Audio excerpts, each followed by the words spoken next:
If you're watching this in 2024, it can be easy to feel like the platform fighter genre is bigger than it's ever been right now.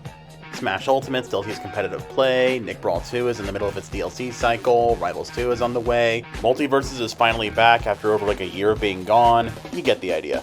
Still, in the midst of this boom, it can be easy to forget that there were a lot of platform fighters even before the likes of Rivals sort of, for lack of a better word, legitimized the ones that weren't Smash. Out of these early examples, the most well-known is probably, well, the one you're looking at right now, PlayStation All-Stars.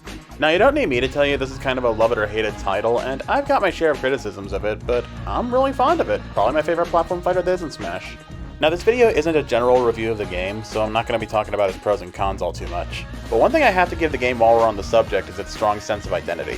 I feel like most modern platform fighters near exclusively define their identities by their unique mechanics, which is totally valid. And for PlayStation All-Stars, its unique mechanics are a component of its identity, but if you ask me, the game's narrative framing and presentation do just as much for it in that regard. The prologues, epilogues, and rival fights in arcade mode are all examples of this, but one of the biggest contributing factors, as you can probably tell from the title of this video, is the game's unique approach to stage ideas. The unifying concept of taking two or more franchises and mixing them together in one stage is something I've really only ever seen done elsewhere in Marvel vs. Capcom Infinite, and it really leans into the crossover aspect of this game while helping its identity feel more distinct from Smash.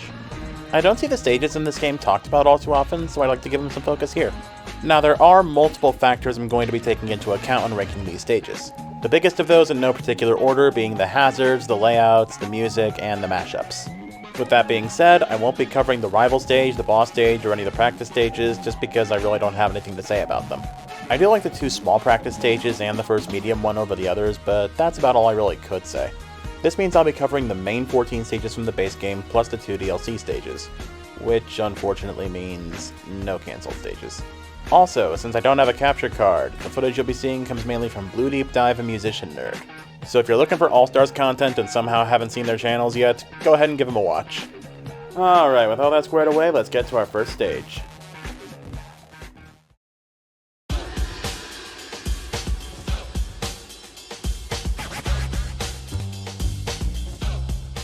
Here we are, Fruit's Dojo.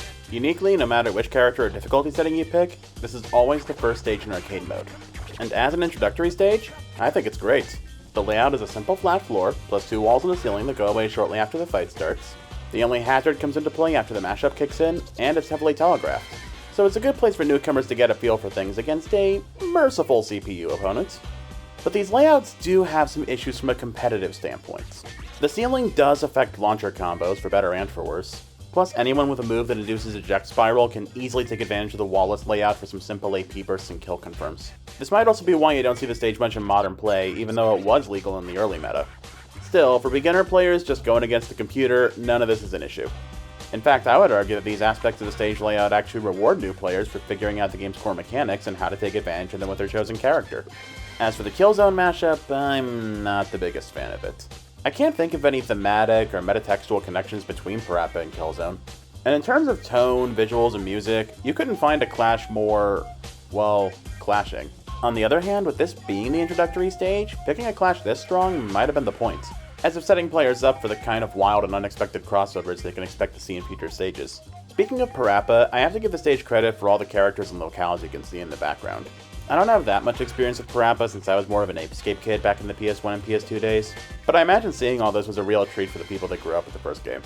In fact, since the first level of Parappa the Rapper was included on various PS1 demo discs, it really appeals to the widest possible demographic by making it the series' representative stage.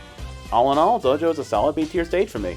There are a few elements I don't really like about it, but it's great for what it's supposed to be.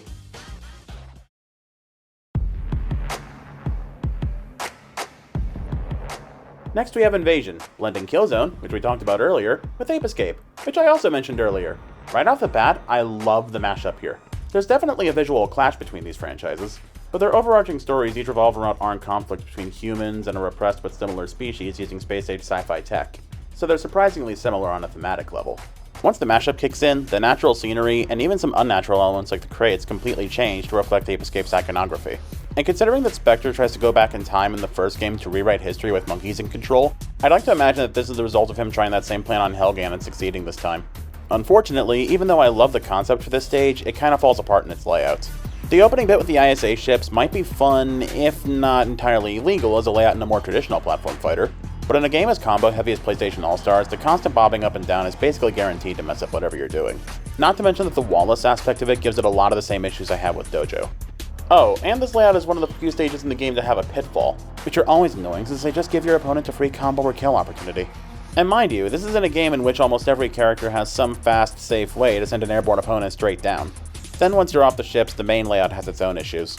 It's basically a giant circle divided by one broken floor and one pass-through floor, meaning it's incredibly simple for anyone with a point lead to just run away with it all game if they want to.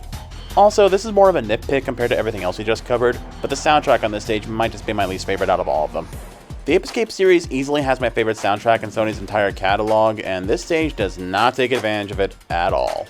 And it doesn't help that the Killzone track they picked is really boring too, and I don't really know too much about what's in the Killzone soundtrack, but the one they picked for Parappa was alright. They could have picked something marginally better here at least. I'm putting Invasion in D tier. For as much as I like the concept, it just is not enough for me to forgive its frankly irritating design.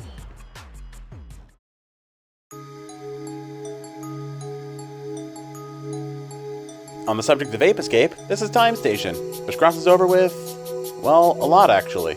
The premise is that Spectre's usurped the Professor's time machine and is using it to summon some monstrous threat or another, likely to help him take over the world.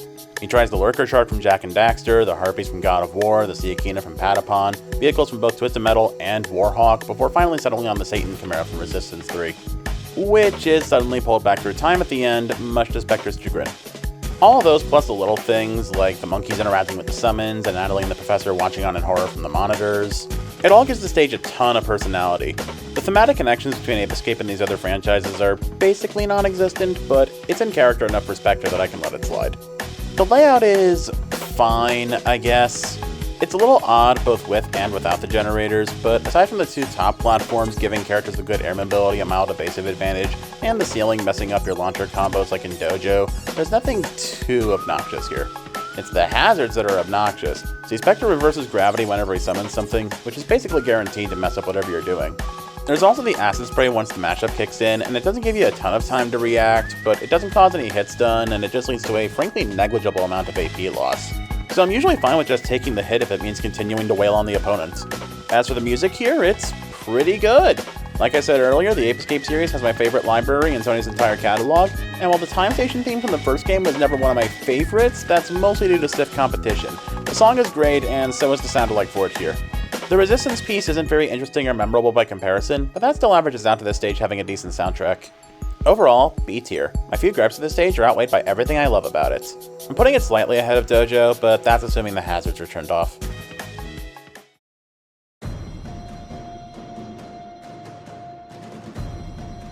Speaking of Resistance, San Francisco introduces this Insomniac-created series about aliens trying to wipe out life as we know it to Dr. Nefarious from Ratchet & Clank. If you know anything about Dr. Nefarious or Ratchet & Clank, then you already know why this mashup works. So yeah, thematically it's good, and musically it's also good. They're both tense, memorable arrangements of iconic tracks from their respective series. Layout-wise, the ground isn't perfectly symmetrical, but it's close. And the highest platforms aren't so high that characters with good air mobility can always successfully avoid conflict with them. There are some wall-less portions, but they're only in the top corners of the stage, so you need to put in some work in creating the right situation to take advantage of them. The wall on the bottom left is useful for characters with good wall bounce combos, but they are only practical in that lower corner, so you may need some setups to take advantage of that as well. There's a pass-through platform on the top left that characters with high-reaching attacks can hit opponents on from the ground, but just like everything else we've talked about, it's only in one specific part of the stage, so you need the right setup to take advantage of it. Also, this is one of the game's smallest stages, and considering that even an average-sized stage in this game is probably too big for its own good to encourage aggressive play, this is basically the Goldilocks zone. It's honestly no wonder why this is one of the few legal stages in the modern meta. It plays to every kind of style with little to no favoritism. The only kind of annoying thing is the hazard once the mashup starts. The bubbles emitted by the hypersonic brainwave scrambler can trap you in place for a couple seconds if they touch you, and considering that like 4 of them get sent out at once each time, odds are they will. But if you just turn off the hazards, as you should probably do anyway, this is no issue at all. San Fran is an undisputed S-tier stage. If you want to see what All-Stars is like at its best in both presentation and competitive play, look no further than this stage.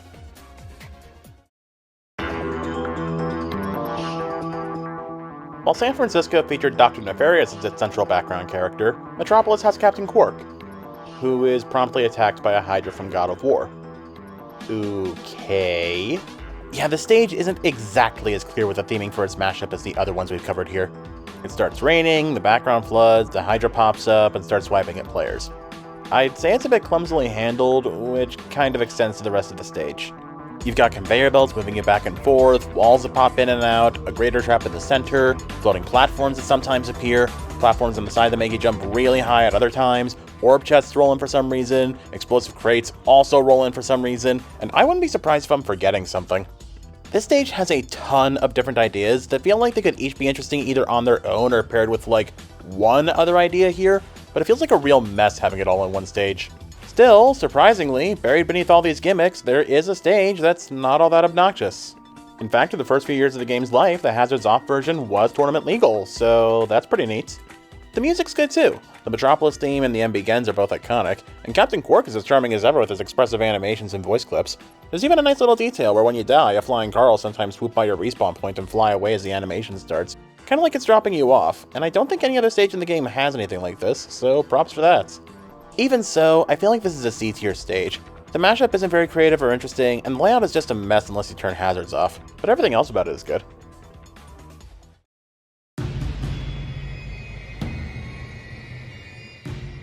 So compared to the last stage with God of War elements, the mashup here at least makes more sense. Sure, God of War and Patapon couldn't be more different on a surface level, but both series are about ancient warriors taking down larger-than-life beasts in service of some deity or another, plus seeing a bunch of Patapons strike down the god of death is pretty funny. Do they see Hades as some sort of false idol they must vanquish in the name of the Almighty?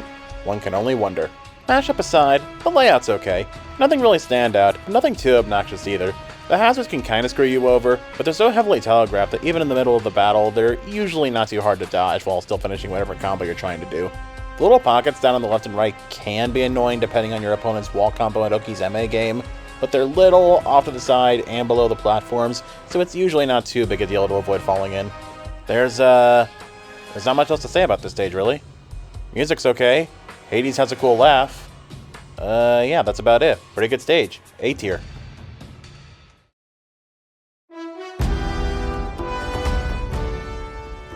Stowaways. The stage that brings the worlds of Patapon and... oh, right. Uncharted and Bioshock Infinite together.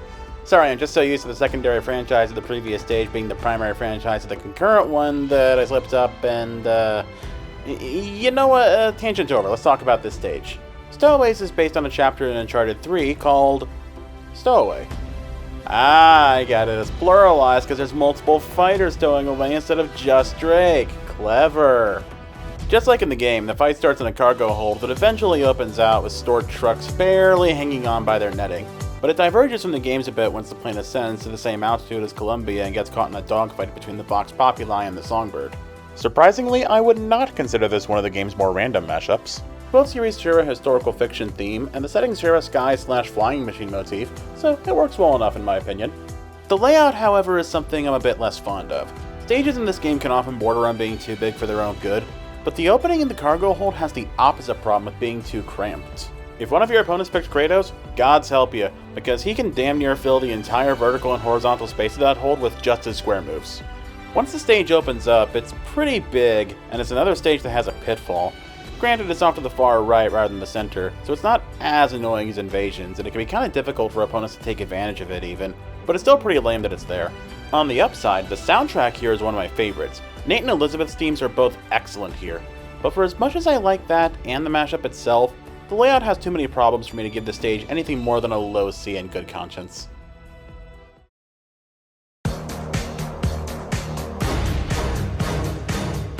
Speaking of Columbia, we are now in Columbia! And so is Dollface from Twisted Metal. Okay, this is one of the more random mashup ideas. It also feels really rushed. Like, the giant thing from another series attacks the stage premise a lot of mashups go for isn't really that creative or thoughtful by itself, but most of these at least have something else going on, like some other elements from the invading series, a changed skybox, or at least some kind of ending to the story being told with them. Even if it's just Master Runyon defeats the Mauler, Dollface shows up, attacks the stage, and just sorta keeps doing that. Actually, since Bioshock Infinite wasn't released yet when All-Stars came out, maybe this really was rushed.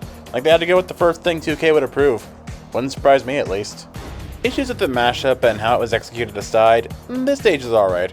The hazards are a little obnoxious, but well telegraphed. The Bioshock half of the soundtrack is kinda meh, but the Twisted Metal half is great. And the layout is small enough to encourage aggression without being too cramped or having any particularly egregious elements. The worst thing that comes to mind for me is that the side platforms are pretty asymmetrical with their vertical positions, so that can be a little awkward, but otherwise nothing too bad. In fact, the lack of a higher platform on the left means the characters with good air mobility can't run away too easily, since they've still got to either retreat back to the right platform or descend to the one on the left. Either one gives more mobility challenged opponents a fair chance of punishing them, so I like it for that. There are also the ramps in the center, which don't really do much to deter your combos, not as much as you would expect. The worst they really do is make zoning a little harder, which, yeah, I'm totally good with that. Aesthetically, the stage gives me some mixed feelings. It looks good, but it also bumps me out a little because, well, okay. This is a big city in the sky with a giant gate, a clock tower, and passenger rails in the background. This is the closest the game ever got to that Gravity Rush stage they had planned. I wanted that more than Dart and Abe combined. That aside, B tier. I'll put it ahead of Time Station entirely due to the better layout and less obnoxious hazards.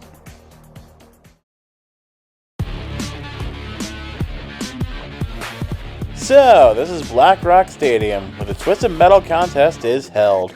You know, I hear that if you win this, you're supposed to get a wish granted, but I don't know how Calypso expects anyone to win before Jack 2's Crimson Guard arrives. I hear they're going to turn that lava into dark eco and even put Praxis up on the monitors to spew propaganda. You see, that's the kind of detail I want to have go with the turbo cannons firing at me. Plus, Twisted Metal's a vehicular combat series, Jack X is a vehicular combat game, there's your connecting theme.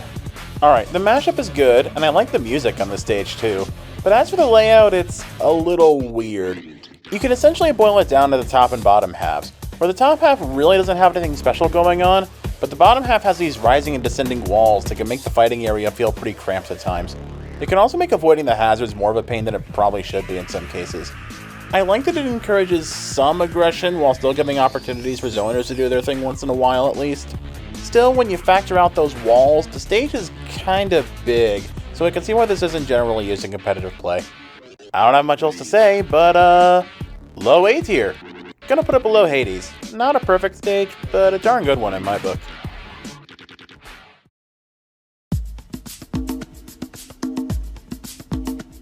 Sandover Village is a weird stage to talk about because it has one of the few layouts that I think would work nicely in a traditional platform fighter, but for All-Stars, it can be awkward to play on. The fact that there's no ground near the edges of the stage makes eject spiral loop-based AP bursts practically impossible, and the lack of walls makes wall bounce AP bursts impossible too.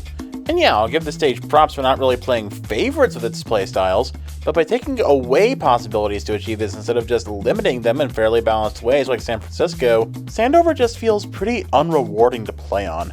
There's also the water and the lurker shark, which can be problematic, but not nearly as bad as a full-on pitfall, mainly because it's generally easy to get back onto land using the water mill. Unless your opponent decides to slam you back into the water, but most of the cast can get around this one way or another. Other than that, the hazard is pretty benign. The golf balls have loads of telegraphy and don't even really cause hit stun or make you drop that much AP. Speaking of golf balls, I'm not the biggest fan of the mashup on this stage. Jack was a guest character in Everybody's Golf once, but other than that, there's no real connecting theme between these series. The mashup elements also feel really minimal. I'm not talking about things like the wind speed indicator or the nice shot graphic, because those are actually really nice details. I'm more talking about the fact that the only changes to the stage's appearance are a patch of flat grass, a sign, and a few golfers. It barely even feels like the stage has changed at all in terms of both visuals and gameplay. The music doesn't really help either. Sure, neither of these songs are the catchiest things in the world, but I at least get picking the Sandover Village theme for the Sandover Village stage. For Everybody's Golf, it feels like they went out of their way to pick the least exciting song possible. Were the VTR and multiplayer themes just not on the table? Seriously, go listen to some of these and tell me they wouldn't have been better fits for a fighting game. C tier stage, going between Metropolis and Stowaways.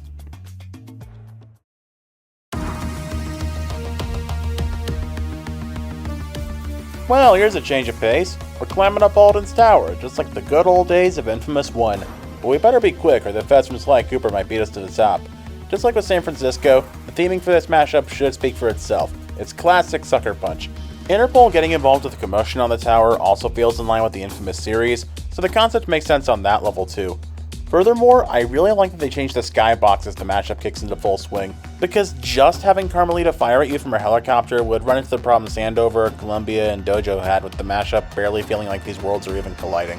Other than that, I'm not all that wild about this stage. The neon signs that shock you and make you drop AP feel superfluous and unfun for both the victim and the attacker, assuming they'd have preferred to go for a wall bounce combo.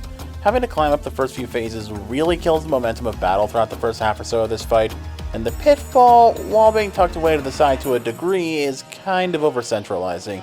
The Ray Sphere also has a degree of over-centralization, but a handful of scattered AP orbs anyone could pick up is nowhere near as egregious as getting a free AP burst or KO off knocking someone straight down a hole with one move.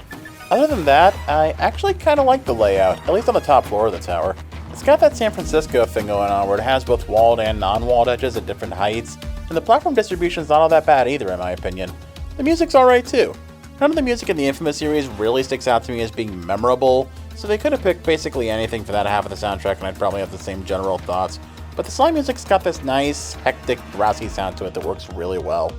Overall, if for whatever reason you want to play on San Francisco but worse in every way possible, this is the stage for you. Top of C tier.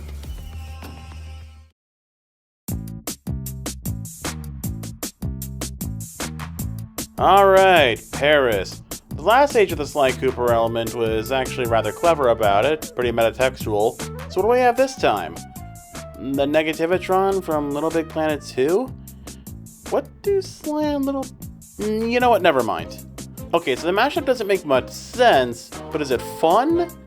And the music's nothing special in my opinion, and the vacuum hazard has really poor telegraphy for how annoying it is and how wide an area it covers.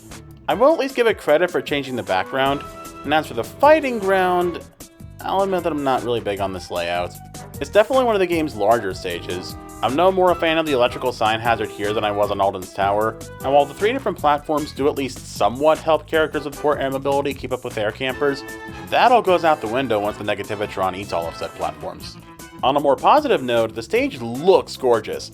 I'm a sucker for dusky views of French cities, which is pretty oddly specific sounding when I put it like that, but this stage manages to scratch that itch for me. Also, while I find the Little Big Planet half of the soundtrack unremarkable, I have to give the Sly part of it credit for actually using the theme associated with Paris in the games. So yeah, I do have some nice things to say about the stage, but they're pretty much all surface level stuff that has very little to do with how the stage is mapped out. This layout creates an experience that's kinda lame at best and downright frustrating at worst. For that I'm giving it the D tier rank. I'll put Paris slightly above Invasion despite my liking the mashup less, just because I feel like the issues with Paris are probably less egregious than Invasion's, though they're both pretty bad in that regard if you ask me.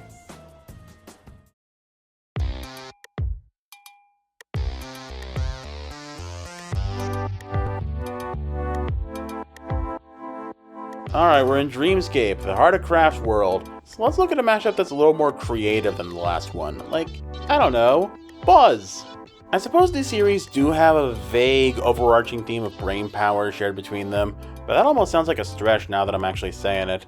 Still, I can forgive the combination of series being weird because the gameplay concept is easily one of my favorites. Being given PlayStation trivia questions tied to specific platforms and having to get to them with the correct answer in time while everyone else tries to keep each other away so they drop AP from taking a pie to the face, this is easily the most unique matchup in terms of gameplay.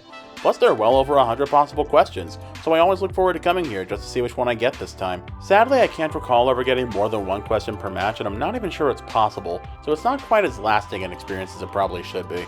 Besides the questions being chosen at random, aspects of the stage design are also randomly selected before the match starts, and placed during the fight using the pop-it menu, which I'd like to think is a small nod to one of Little Big Planet's points of appeal, user-generated levels. With that said, I really wish whichever user generated this level made it a little bit smaller, because this is an easy contender for the biggest stage in the game award. Like, it legit looks ridiculous right at the start of the match when the camera's all zoomed out to show everyone on opposite ends of the stage and you can barely even see them. Only other thing I can really think of to talk about is the music. The Little Big Planet and Buzz halves are in fact not directly based on either series, but these original compositions still capture the energy well enough, I guess. The stage itself is maybe like a low C tier. If the stage was much smaller and the execution more, well, executed, it would be far higher for me. I'll put it a little above Stowaways since its issues are more just kinda lame than game breaking.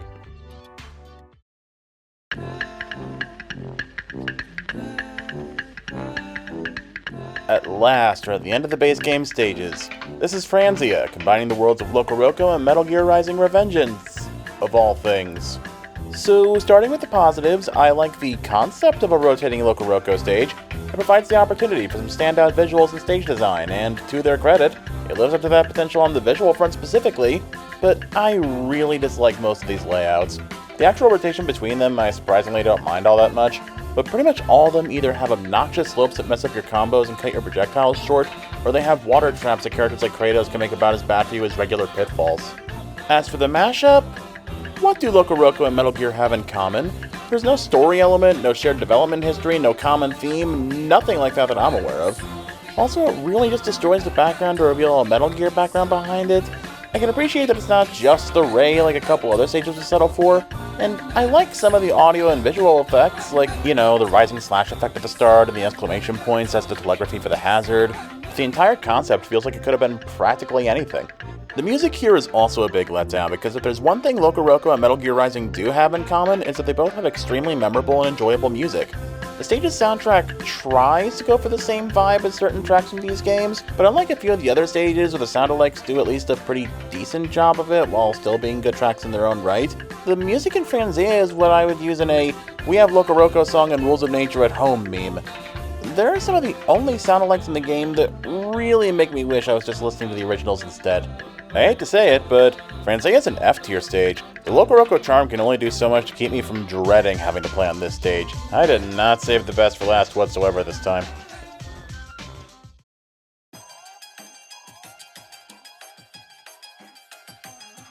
Man, that last stage was a real sour note to end the base game on, huh? I tell ya, February 14, 2013 can't come soon enough. Wait, that was 11 years ago? Sweet, let's check out this Fearless stage. Heavenly Sword and Wipeout, huh? That sure is a combo. I want to say they're going for a past meets future dynamic, but if I give it that, I technically have to do the same for Metropolis, and I don't really want to do that. The execution here is at least more creative than the monster shows up and attack the stage, so, I'll give the mashup that at least. And as for the music, yeah, it's fine. Neither of the tracks do anything for me on their own, but I'll at least give them credit for using the music from the Fearless section of Heavenly Sword, and for making an original piece that captures the vibe of a lot of Wipeout's licensed songs. The stage is also downright gorgeous to look at. The natural scenery and the rustic ancient structures are eye candy by themselves, but even after the racetrack appears, it's still an artsy looking visual. Really, besides the concept of the mashup being a little weird, my biggest complaint with the stage is its layout. The opening is just the wallless portion of Dojo again, but somewhat bigger, which isn't all that unique or fair to play on anyway. But then when the tower collapses, the ground level layout is kind of funky with the sloped floor and asymmetrical platform distribution, which is all before the racetrack comes in and serves as a big electric wall that sometimes makes you drop a bunch of AP if you're unlucky enough to be stunned when the cars pass by. I'd be a lot more forgiving of this layout if the racetrack wasn't also an electric wall. I'd still accept the car hazard just fine if the wall wasn't a problem for the whole rest of the time. I'll give this the C tier placement, putting it above Sandover but below Metropolis. Boy, the C and C tier must stand for crowded, huh? Hope the next stage picks things up.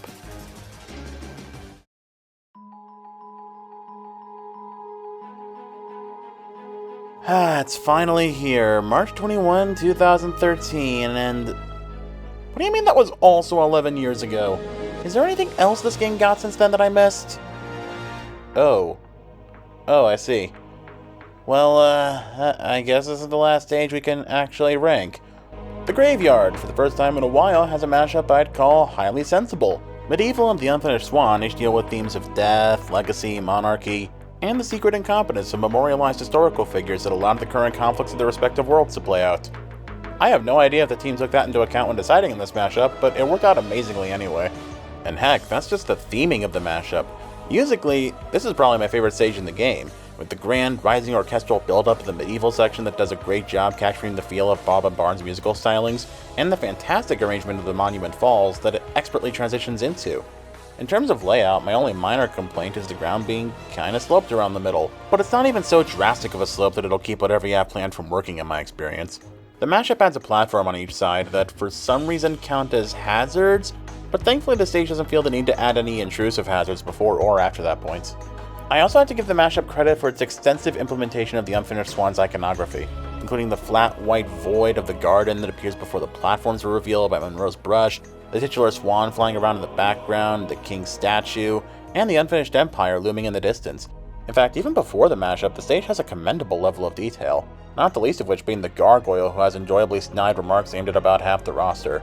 I wish he had quotes of the entire cast, or at least the entire base roster, but even this much is well beyond what most other stages would do. It should go without saying at this point, I love this stage. It's an easy S tier for me.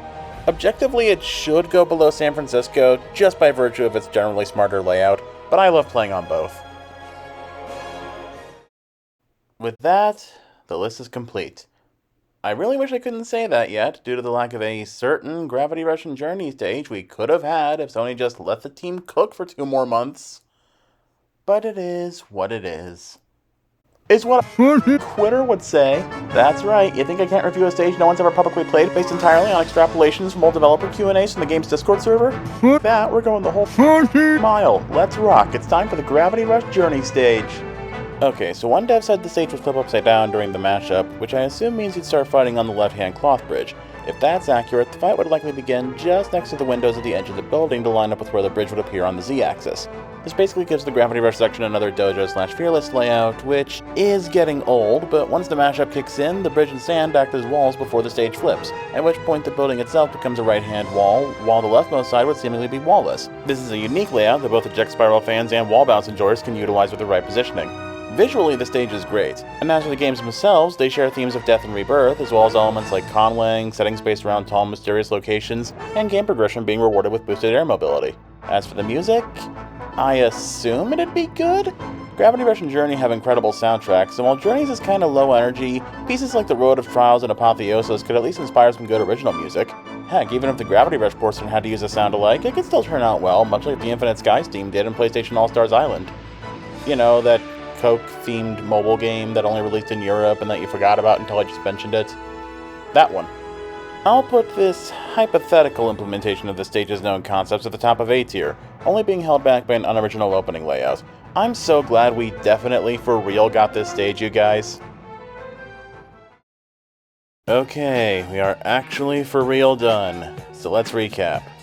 Frania, Invasion, Paris, Stowaways, Dreamscape, Sandover Village, Fearless, Metropolis, Alden's Tower, Dojo, Time Station, Columbia, Black Rock Stadium, Hades, the Gravity Rush and Journey stage, the Graveyard, and San Francisco.